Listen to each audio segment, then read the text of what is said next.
we're going to turn to looking at various principles of fairness.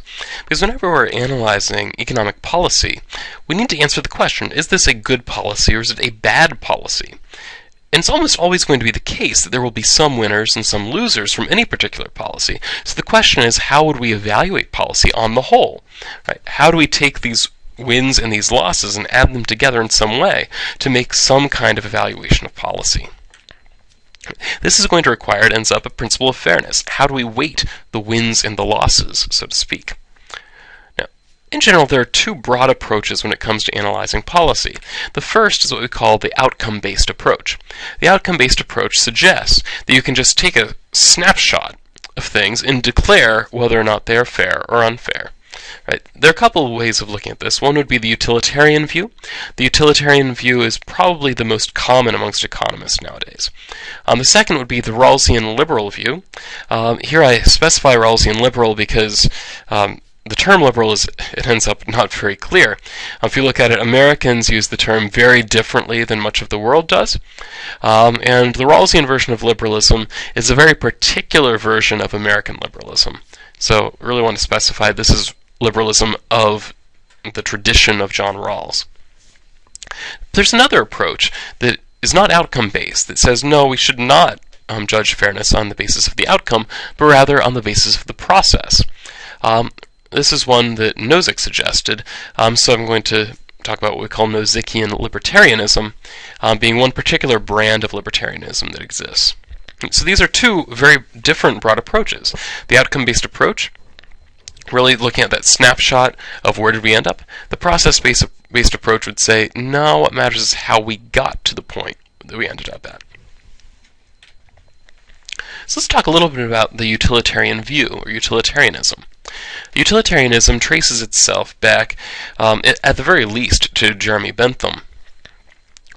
And then Jeremy Bentham was also associated with James Mill and John Stuart Mill, who also advocated for an approach very much like this.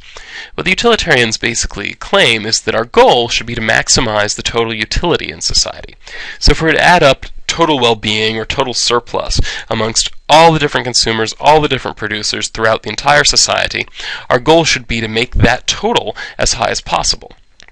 Now, distribution within that total doesn't particularly matter, right? So it ends up that if I can take from one person and give to another to make them better off, then that's perfectly fine to do.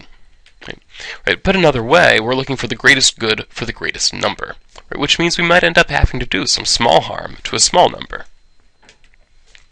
Now, one implication that comes out of this, if we just add a couple steps of reasoning to it, is that if money has diminishing marginal utility, that is, right, my first dollar is worth more to me than my second dollar, which is worth more to me than my third dollar, and so on, then some redistribution is going to be justifiable according to a utilitarian.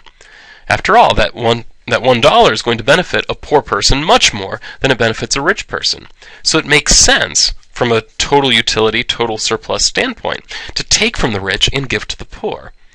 In fact, if people are all identical, which is a big if, then it would make sense to do this until we have perfect equality. But there are some reasons to doubt this particular result. One would be, it might be, that the rich person has a lot of dollars precisely because they care more about money than the poor person does. Right? It's not unusual to find some wealthy people that work a good 80 hours a week. Right? So they're working a lot of the time in order to get lots of wealth. It sounds like they care a lot more about getting money than they do about other things like free time. Right? In that case, when we take that dollar from them, it might actually do them a great deal of harm if that's something they really care about. Whereas it might very well be the case that the poor person is poor because there are other things in life they would rather enjoy, and they're not really willing to give those things up to get more money. So in that case, handing them the dollar isn't going to do much for them.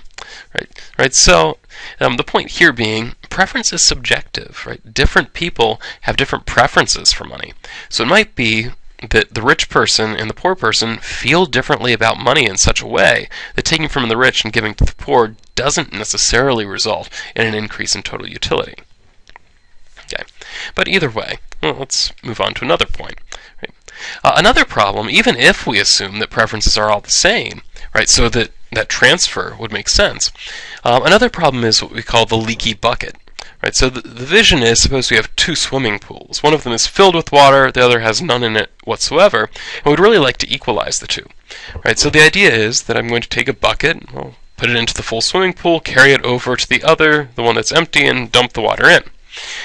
Now, in principle, if my bucket is perfectly sealed and I'm very, very careful, then we could move water from the full pool to the empty pool until the two are perfectly equal without losing anything in the process.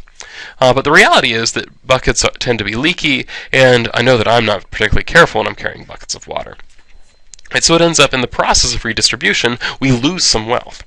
Now that would be the point that's being made here, is that when we take money from the rich to give to the poor, the result is that some wealth is lost in the process. It's not just a straight-up transfer of wealth. Like, for example, it might be the poor decide to, either the poor or the rich decide that they're going to work less, right, because they either know that part of their wealth is going to be taken from them, or they know that there's another source of wealth coming. Right? So we end up with not just a different division of the pie, but we've actually shrunk the size of the pie because of how we planned to redistribute. So that is one problem that arises with utilitarianism and with this particular view of redistribution. Right? So the end result then is that generally utilitarians, they might be somewhat supportive of some redistribution, but they'd be very, very careful about supporting it to too great an extent precisely because of leaky buckets.